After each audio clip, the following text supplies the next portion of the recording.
오늘 오후에는 학습, 입교, 세례식이 있습니다. 그래서 어떤 내용을 여러분들과 함께 나누면 좋을까 생각을 하다가 신앙인으로서 사랑하는 것에 대해서 함께 나누었으면 좋겠다라고 생각해서 오늘 본문을 정하게 되었습니다.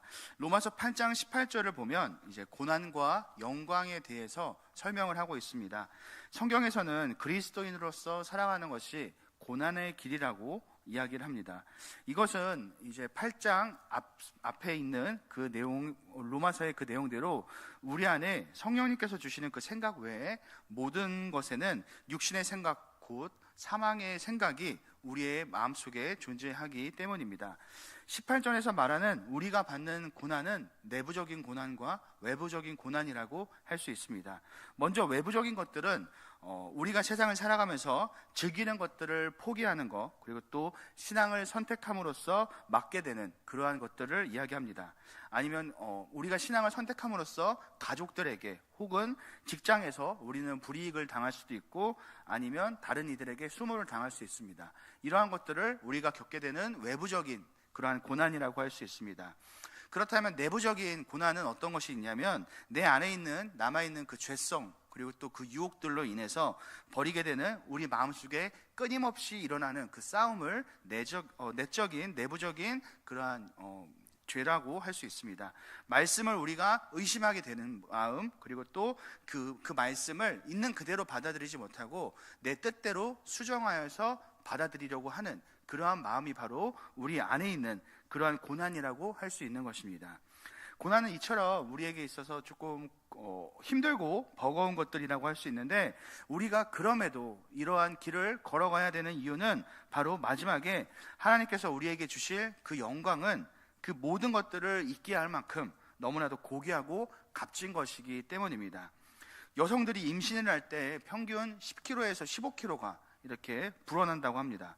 이로 인해서 임신 기간에는 관절이나 몸에 무리가 또 많이 생긴다고 말을 합니다. 먹을 것도 마음대로 먹지 못하고 무엇 하나 먹을 때마다 성분표를 보면서 이것을 먹어도 되는지 이렇게 살피는 그런 모습이 있다고 합니다. 10달이 지난 후에 출산을 하게 될 때는 또 엄청난 고통을 느끼게 된다고 합니다.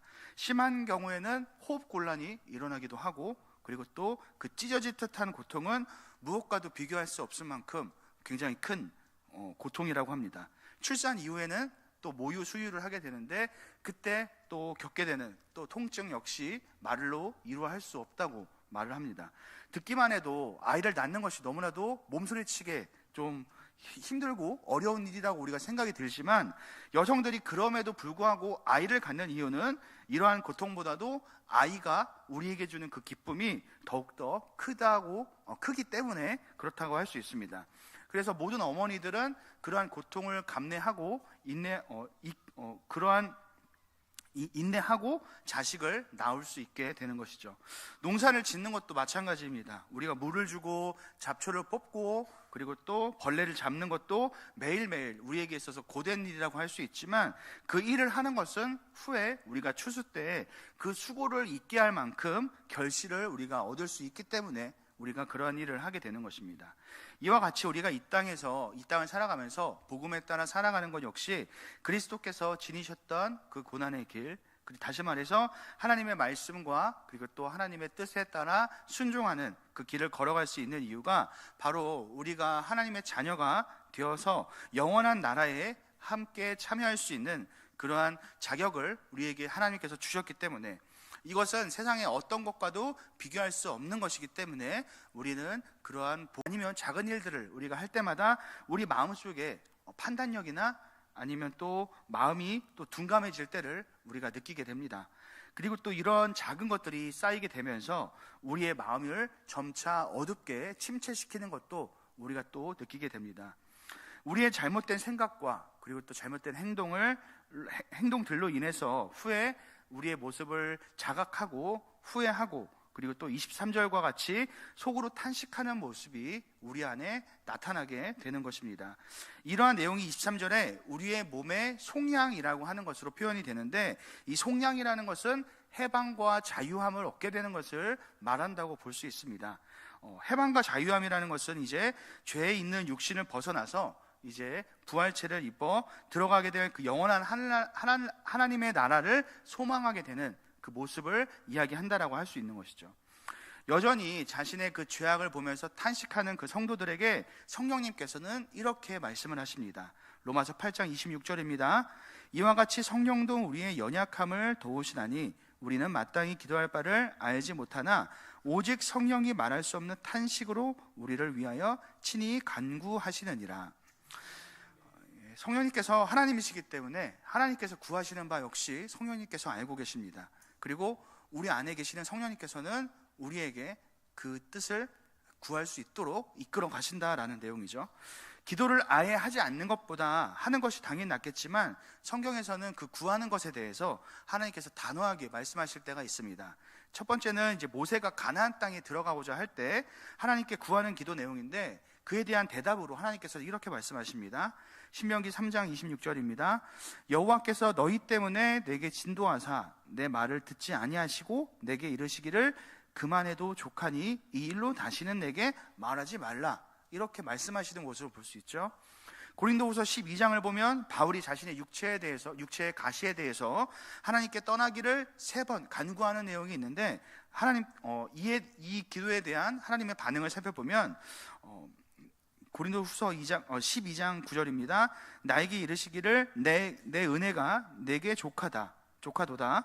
이는 내 능력이 약한 데서 온전하여짐이라 하신지라. 그러므로 도리어 크게 기뻐함으로 나의 여러 약한 것들에 대하여 자랑하리니 이는 그리스도의 능력이 내게 머물게 하려 함이라 라고 하면서 자신이 분명히 육체의 가시에 대해서 하나님께 없어지기를 간구했지만 하나님께서는 그것을 두는 것이 하나님의 은혜라고 또한 말씀하시는 것을 볼 수 있습니다. 이 두 가지 기도 역시 우리가 충분히 하나님께 기도할 수 있는 내용이긴 하지만 그것이 이루어지지 않았다라는 것은 바로 하나님의 뜻과는 그 기도의 내용이 달랐다라는 것을 우리가 알 수 있는 것입니다. 하지만 성령님께서는 우리에게 내 욕심의 기도가 아니라 하나님의 뜻에 가장 부합한 기도를 구할 수 있도록 우리를 이끌어 주십니다. 이 이야기를 잘못 이해하시는 분들은 혹시라도 이렇게 생각할 수도 있습니다. 내가 하는 기도가 혹시라도 하나님의 뜻에 따라 맞는 기도가 아닐지도 모르니까 나는 기도하지 않겠어, 이렇게 혹시라도 생각하시는 분들이 계실 수도 있습니다.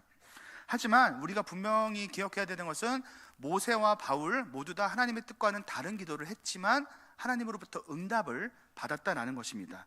그것을 통해서 무엇이 하나님의 뜻인지 그들은 분별할 수 있었다라는 것이죠. 그렇기 때문에 여러분들이 내가 구하는 것이 옳은지 아닌지 그것을 판단해서 옳은 것만 기도해야지 라고 여러분들 생각을 하지 않으셨으면 좋겠어요.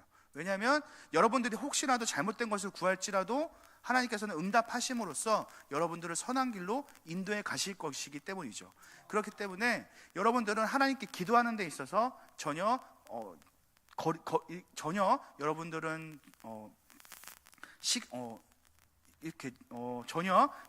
이렇게 멈춰 서지 마시고 당당하게 여러분들의 아버지가 되시는 하나님께 여러분들의 문제나 모든 것들을 내어놓고 간구하시기 바랍니다.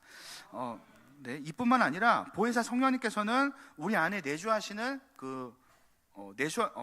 우리 안에 내주하시면서 28절을 보면 모든 것이 합력하여 선을 이루신다라고 말씀을 하셨습니다. 교회 나온다고 해서 우리가 이 땅에서의 모든 일들이 다 만사 형통해지는 것은 아닙니다. 왜냐하면 기독교에서 이야기하는 가르침은 이 땅에서 우리가 잘 먹고 잘 사는 것을 이야기하고 있지 않기 때문입니다. 신자와 불신자 모두 이 땅을 살면서 고난의 길을 걸어갑니다.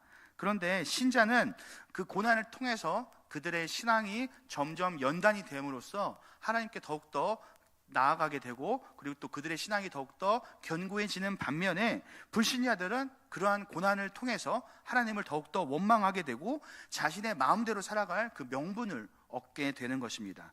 29절과 30절을 보면 성도들의 그 구원이 철저한 하나님의 그 뜻 안에서 계획되어 있다는 것을 우리가 알 수 있습니다. 이미 하나님께서 우리를 택하여 주시고 불러주시고 의롭다 하여 주시고 우리를 영화롭게 하시기로 결정을 하셨습니다. 그런데 이 모든 것들이 하나님께서 우리의 무언가를 보시고 우리의 고난 가운데서 우리가 열심히 했던 그 무언가를 보시고 선택해 하신 것이 아니라 우리를 보시기 훨씬 이전에, 우리가 창조되기 훨씬 이전부터, 이 세상이 창조되기 훨씬 이전부터 우리를 선택해 주셨다는 거예요. 우리가 행한 어떠한 것도 상관없이, 우리의 아무런 공로 없이 우리를 선택해 주셨다는 거죠. 우리가 받은 그 은혜와 사랑이 그만큼 말로 할 수 없는 큰 것이기 때문에, 다시 우리가 18절의 본문으로 넘어가면, 생각하건대 현재의 고난은 장차 우리에게 나타날 영광과 비교할 수 없도다 라는 이 말이 다시 이해되는 그러한 내용인 것입니다. 복음을 듣고 복음을 받아들인 사람은 하나님의 선택을 받은 사람들입니다. 현재 우리의 모습이 너무나도 연약하고 부족할지라도 우리 안에 계시는 그 성령님께서는 반드시 우리로 하여금 하나님의 뜻에 합한 기도를 하게끔 이끌어 가실 것이고, 모든 일에 선으로 행하실 것입니다. 그렇다면 우리가 해야 하는 것은 무엇일까요? 바로 우리를 붙들어 주시고 우리를 이끌어 가실 그 하나님을 신뢰하면서, 우리 안에 계신 그 성령님께서 우리에게 말씀하실 때 그 음성을 들으면서, 그 음성에 순종하고 성령님을 의지하면서, 간구하면서 이 땅에서의 삶을 살아가는 것입니다. 수영을 할 때 가장 기본적인 것이 물에 뜨는 것이라고 합니다. 처음에 물에 들어가게 되면 마치 물이 우리 몸을 끌어당기는 것처럼 그 물속에 빠져서 허우적거리는 그러한 경험을 여러분들 모두 다 해보셨을 것입니다. 그런데 시간이 흘러서 우리가 이제 물과 익숙해지고 물에 뜨는 방법을 터득한 이후에 우리가 물에 들어가게 되면 동일한 물이지만 처음에는 우리를 끌어당겼던 그 물이 이제는 우리를 지탱해주는 그 느낌을 아마 받게 될 것입니다. 물에 뜨기 위해서 우리가 해야 되는 것은 우리 몸에 있는 온 몸의 힘을 다 빼는 것입니다. 조금이라도 우리가 몸에 힘을 주고 경직된 상태로 있으면 그 물속에 빠져 들어갈 수밖에 없고 가라앉을 수밖에 없습니다. 몸이 물에 뜨는 것처럼 신앙생활 역시 그 시작이 그러합니다. 우리가 하나님을 경험하고 하나님을 느끼며 살아가기 위해서는 우리의 생각과 우리의 고집, 그리고 모든 육신에 속한 모든 것들을 우리는 내려놓아야 합니다. 그래야 비로소 성령님께서 우리를 인도하시는 그 세밀한 인도함을 우리가 경험하고 느낄 수 있게 되기 때문입니다. 네, 오늘 말씀을 마무리하겠습니다. 우리가 회개해서 하나님을 믿게 되었고 구원을 받게 된 것이 아닙니다. 하나님께서 우리를 불러주셨기 때문에, 그리고 먼저 우리에게 성령님을 보내주셨기 때문에 우리의 입술로 죄인지를 알 수 있게 되었고 죄를 고백할 수 있게 되었던 것입니다.